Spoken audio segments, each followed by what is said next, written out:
Welcome back, friends, fellow hunters, outdoorsmen, outdoors women. I am singer-songwriter, sometimes hunting guide Bren Hill of Hooper, Utah, here with Jesse Tatman of Saddlehorn Outfitters out of Daniel, Wyoming. We're back to bring you some stories and insight from the world of Western big game hunting. Welcome back to In the Wild Outdoors.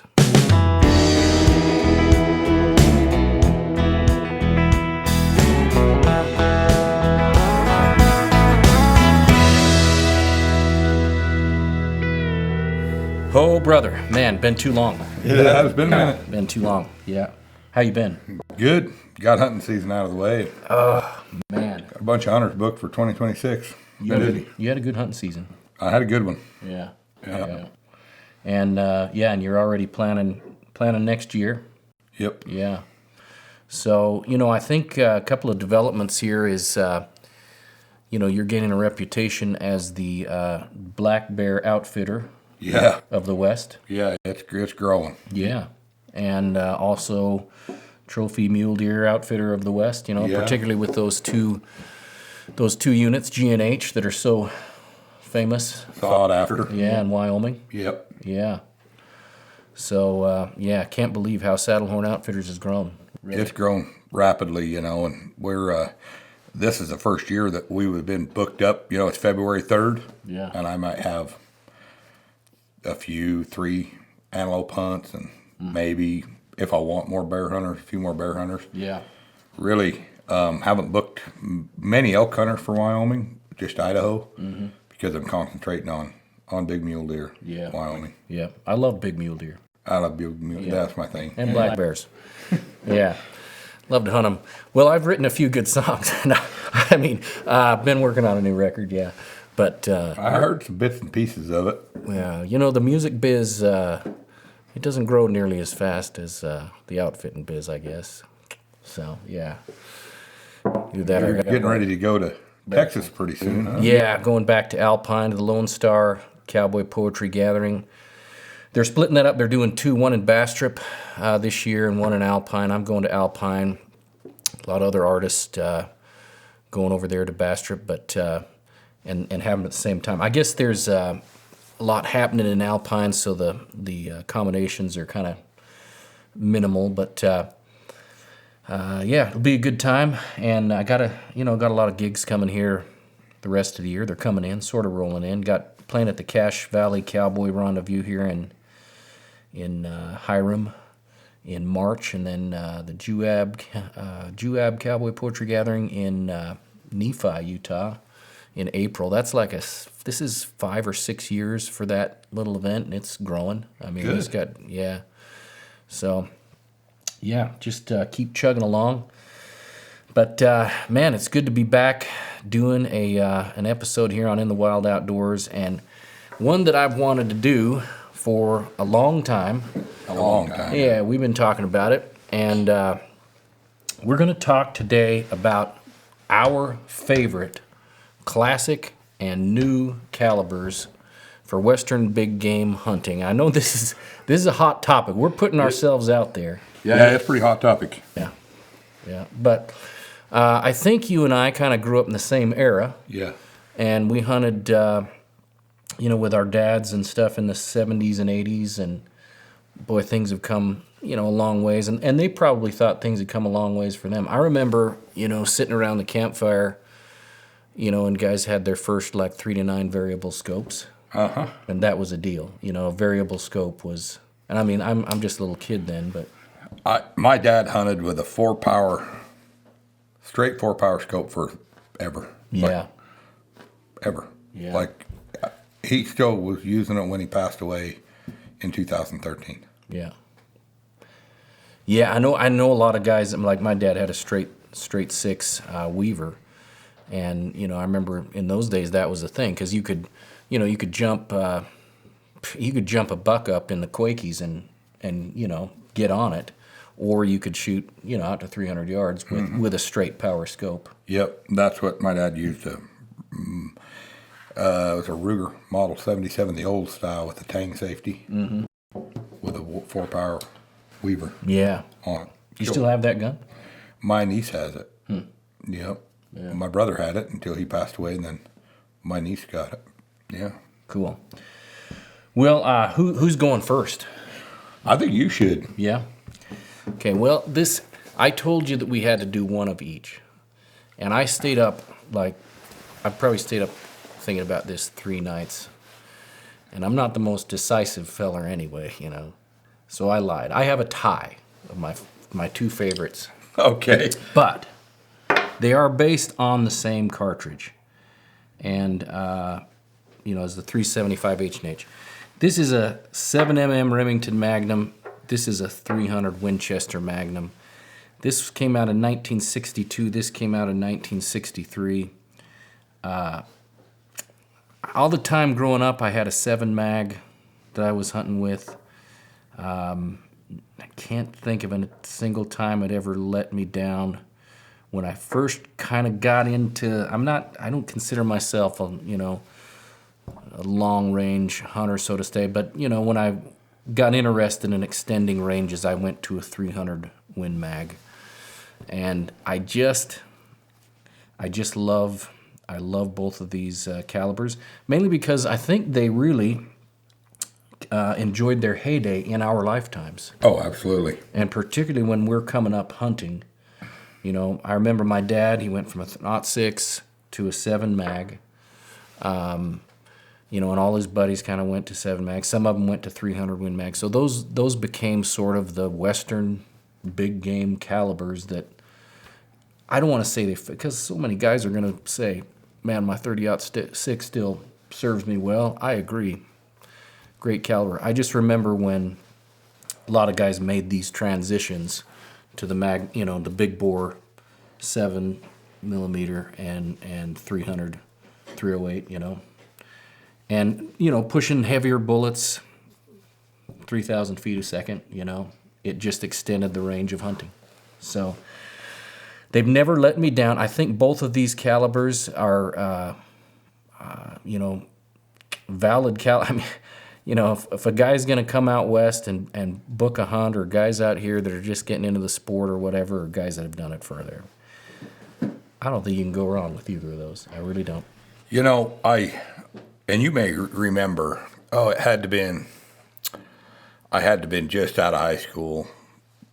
I read an article in Bugle magazine, and they had interviewed Yellowstone Outfitters, and then Hell's Roaring Outfitters. Yeah. And they were talking about elk cartridges, and they just raved about the 300 Win Mag, which of course our military's used it for ever. Yep. Right. It's a NATO cartridge. It's a great round. I agree with the 7mm. That's both of those cartridges are just, they don't get any better. No, and still, to this day, even with all of these new cartridges that are coming out, you can still find these, find really great factory loaded ammunition on any shelf. If you go on a hunt, you run out of, you forget, you bring 1 box of bullets, you went out, whatever, your gun's out, you got to resight it in. You can go to the local sporting goods store and probably find loads that are going to work for you. And, Africa, you can get, you're over there hunting, you can get 300 Win Mag, you can get 7mm Remington Mag, They're just solid. Yeah. Like there's been probably as many elk killed with a 300 Win Mag and a 7mm Remington Mag as anything out there. As anything, yeah. And all the other things that we like to hunt, Right. I know, one of the things that was so attractive, we've been hunting antelope on the prairies of Wyoming for my whole life. It was just something my dad really enjoyed, and antelope hunting is such a great time. So much public ground in the western Wyoming, and it used to be those tags weren't quite so hard to get, but that's open, flat prairie country, always with at least a 10-mile-an-hour crosswind. Oh yeah.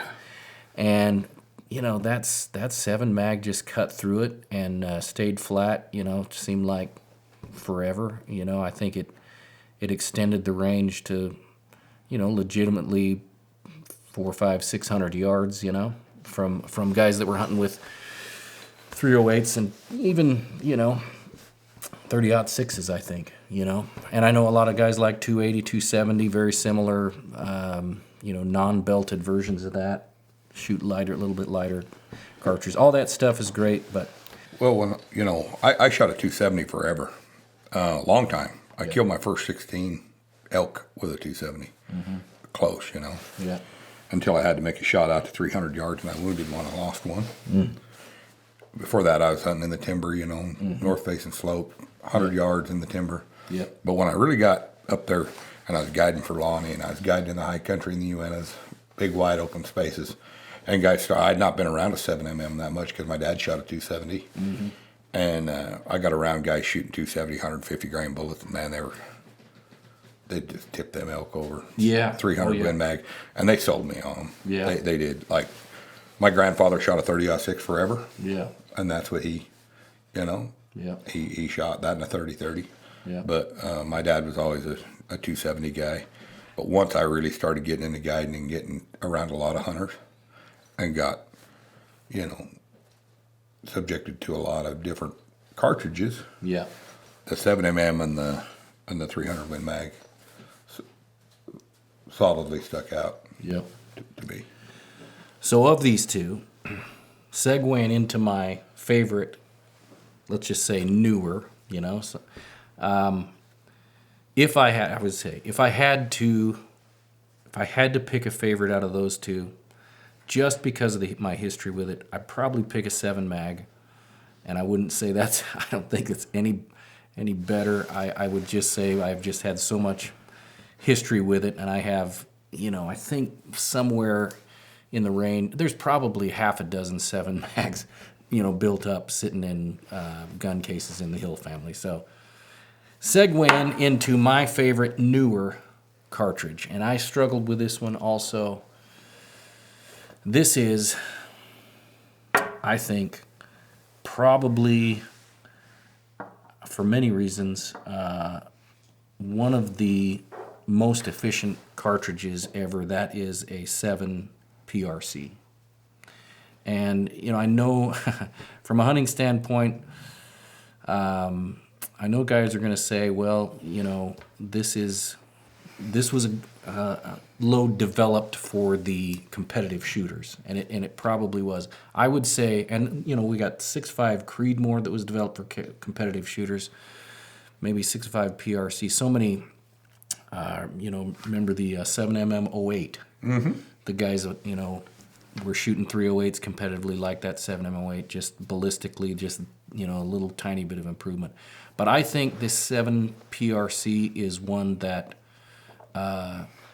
converts really well to hunting, and particularly because it just extends a little bit of, I don't know if it extends, but it just a little bit of improvement in performance, maybe over my old favorite 7 mag. Yeah, and and it's because of the way they're throated, and they're able to shoot a higher BC, longer projectile, a little bit heavier, right? And that's the only difference. Yep. That I know. I know. I got a lot of hunters. Yeah. And before the 7 PRC come out, there was fads of what there was. The 7mm mag was always there. Yeah. Oh yeah. Right. Yep. 300 Win was always there. Always there. Okay. Yeah. But then the 28 Nozzler come on. It was a big blast of a hit. Yeah. But then when the 7 PRC come out, it has become the cartridge that I see more. Yeah. Even over the 300 PRC. Yeah, exactly. And I would say that's just because of recoil. I would say, but even you walk into an ammo store and you pick up a box of ammo, you can get 300 PRCs, 7 PRCs. Pretty readily available. Yep. Right. Our good buddy Jake, I bought him a rifle a few years ago. Yeah. He was guiding for me, and gave him one.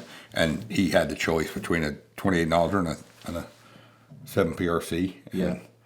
Gunworks. Yeah. And he chose the 7 PRC because he could shoot factory ammo out of it without having to have custom loads. Yeah. So that he could go into a gun store and get ammo. Oh, yeah. And he loves it. Yeah. He shoots it well. Yeah. And that's a deal. When you're hunting, I can't, I can probably count on less than 3 fingers the times that I've had to go buy ammo when I'm on a hunt, but it happens. I've lost I've lost a full box of bullets several times, or I've had a scope ring come loose or something, just something I had to deal with that I had to go get more ammo, and that happens. And for that reason, having a factory loaded round that shoots really well is kind of convenient. Yeah, it's pretty handy. It is handy. Yeah. And I'll be honest with you, I carry ammo under the backseat of my truck, like boxes of it. Yeah. Because I got guys coming to trailheads that, we got to fix their gun or, rather than have to go all the way into town. So I got like a bullet store underneath the backseat of my truck, Yeah. And 7mm mags in there. Yeah. 300 Win mags in there. 20 or the 7 PRC. Yeah. 300 PRC. Yeah. They're all like there's a box of them. Yeah. Underneath the backseat of my truck because my guides know if they got to go get a box of shells for somebody. Yeah. And every one of the trucks has ammo in them, not just one of them, And as a hunting guide, it's just a matter of time until you have a client say, you're halfway to where you're going to go hunting, and he says, "Hey, I got a little problem here," or he shows up at camp and left his bullets home or whatever. Right. Yeah. It's going to happen. Not a big deal. I've had guys show up and forget their bolt. Yeah. And they're using one of my loaner guns, and I always have loaner guns. Yeah. And I can tell you that the 7mm mag is one of them that's there. Yeah. And that goes to, my old school, right? Okay. I brought 3, but 2 of them are the same. Yeah. So 7mm mag. You predicted that, didn't you? Well, no, I didn't, but yeah, it's reliable. Yeah, I think the other night when you're at my house, you said, "I'll bet you there's a chance we picked the same one." We're going to be off on one of them, though. Okay. And I brought 2 of the same because one of them's old school, and I carry it for a reason. Uh-huh. And the other one. So, how I love lever guns. Yeah. Okay? The 348 Win mag, or Winchester, 348 Winchester. Yeah. And the reason why is, this is a 310 grain bullet, Yeah. bone crusher. Yeah. Yep. Stop grizzly bears. Right? Yep. This is the new FTX. Shooting a 200 grain bullet faster than a 30-06 is shooting a 180 grain bullet. Wow. And that, I love them in the timber. Yeah. Yep. Exactly. And I like the old lever guns, if I'm hunting up close. Me as a guide, I carry a lever gun religiously every day, everywhere. Yep. I think as we've talked, and with the resurgence of the grizzly bear population, these places we like to hunt, that revalidates these big time. And Especially as a and guide. I like having the loads, and I like having I have peep sights on them, and Yeah. I carry them a lot. I've carried them in Alaska. I carry them all over, But the 7mm mag is one of my old school favorites. That's funny. And, Yeah. and then, you got the 348 Winchester, and, I have multiples. I have like 4 of them. Yeah. Right, I have a 450 Alaskan too that's chambered in a 1886 as well. It's just brutal on both ends. Yeah, right. Shoot a 500 grain bullet, Yeah. These 310s, they'll stop anything we got in North America. Yeah. Right? Yep. And so I carry a carbine, that Browning carbine all the time. Yeah. We talked about that in one of the other shows. Yeah. So, and then the new, Yeah. okay, I brought 2 because the first one is the 300 drum. By the way, I feel better about being indecisive now, Yeah, 300 Remington Ultra Mag. And the reason why is, I'm 8 animals away from my North American 29. Yeah. And they were all killed with a 300 Oh, drum. really? Yeah. Yep. And I think we have a subsequent episode here where we're going to be talking about the very gun that you shoot those out of. Yes. Yeah. And so I love the 300 drum. Yeah. I've loved it since it come out.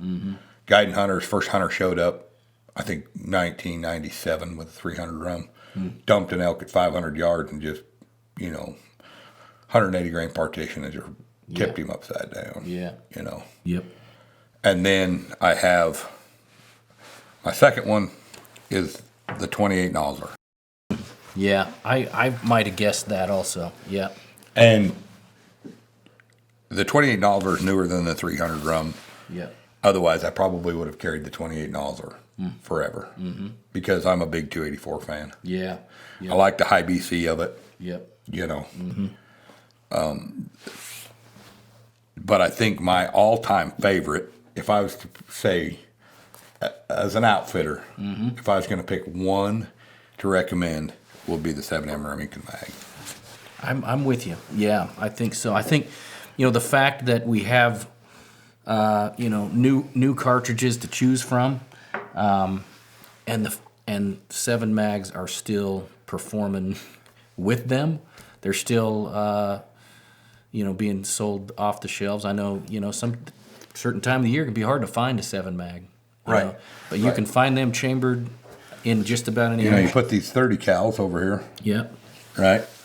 And you got all of these 7s. Yep. They're all in the same class right here, right? Yep. Yeah. Pretty hard to beat the 284 what they've done. It is. Yeah. And that's why if you look at my gear list, if you look on my website, it recommends 284 or larger. And because the 7M08 falls into that, because we're all shooting a higher BC bullet. Yep. Yep. I remember still today the first hunter I guided with a 7M Remington mag. And who was it? his name is Brent Bascom. Yeah. And he was just sold on the 7M Remington mag, and he killed the bull 400 yards, longest shot I'd ever seen. Yeah. And I was young, Yeah. Yeah, it definitely it extended lethal ranges, I think, especially for the time, it came out. We think about 1962, and, I suppose I'm maybe giving our generation more credit. I don't know. It really did seem like a 7 mag enjoyed popularity, a decade and a half, to 2 decades after it came out. Because I think in the 80s. Oh, but it was in the 90s when I guided Brent, and I'm sure he was shooting a Corlock. I don't know. Yeah. But I'm pretty sure it was in that 150 grain range, Corlock. And then one of my hunting buddies, he had a Browning gold medallion and he shot 150 grain bullets out of it. Yeah. 7mm and killed a lot of elk with me. Yeah, the GI doc, I was with him on a hunt in Idaho, and he he hit a bull in the chest, and we pulled a Barnes 150 grain TTSX 284 out of the back hip bone. Yeah, perfect petals still intact, and just I just thought, and this is not that long ago. This is a decade, 10 years ago or something, and that was really the first hunting rifle that he bought. And to this day, the 7 mag is still relevant, still performing well. And I thought a lot about it too. I definitely knew the 348, right? Yeah. But I love a 308. Briggs shot his bear last year with my 308. 308. Yeah. It was really hard for me not to bring a 308. Yeah. Really. It was hard for me not to bring a 308. Yeah. I'm not gonna lie. Yeah. 308 has done a lot. I've done a lot. Yeah. The 300 Win Mag, the 300 Weatherby has done a lot. Yeah. Right. Yeah. For a long time. Not taking anything away from the Weatherbys either. I do like a Weatherby. Yeah. But the 308 has been solid. Yeah. Absolutely. 270 solid. Yeah. I'm not much of a guy under that. I do hunt wolves with a 257 Weatherby because it's a laser beam. Yeah. Out to 400 yards, Yep. I like a 6.5 PRC on the prairie. I really do. Right, and that's kind of in that same range as the 257 Weatherby, right? Yeah, same kind of thing. It's kind of that laser beam type. You can hold on them, but I do get a little bit more wind problem or whatever, but Yeah. A lot of times when I'm wolf hunting, you don't got a lot of time to be worried about dialing and Right. messing with things. They don't stick around very long. No. And, you know, I know like I say, we put ourselves out here. We want to know what your favorite calibers are. And send us messages. Tell us why you think one is better than the other one. It's a great discussion, a great debate. And I think no matter what your opinion is, I'm going to agree, because if it goes bang, I love it. Absolutely. Yeah, always have, always will. And yeah, we love 7 mags. So yeah, we're going to follow this up with an episode on some of the rifles that shoot these, and maybe talk about how what are the limits, in hunting, in our sport of hunting. What should be our limits as far as how far we can shoot? Yep. Yeah. Ethics of long range. Ethics of long range hunting. Folks, if you want to go on the hunt of a lifetime, check out Saddlehorn Outfitters. Go to their website, saddlehornoutfitters.com. You can send Jesse a line, ask him about what hunts he might have left for the year 2026. Sounds like there's not many. We got the application season coming up, so be sure and do your homework. If you have questions on that kind of stuff, send them to us. We'll share whatever insight we have. If we don't have an answer, we probably know somebody who does. Absolutely. We got the right sources. And would love to see everybody fulfill their hunting dreams and be a part of that success any way we can do that.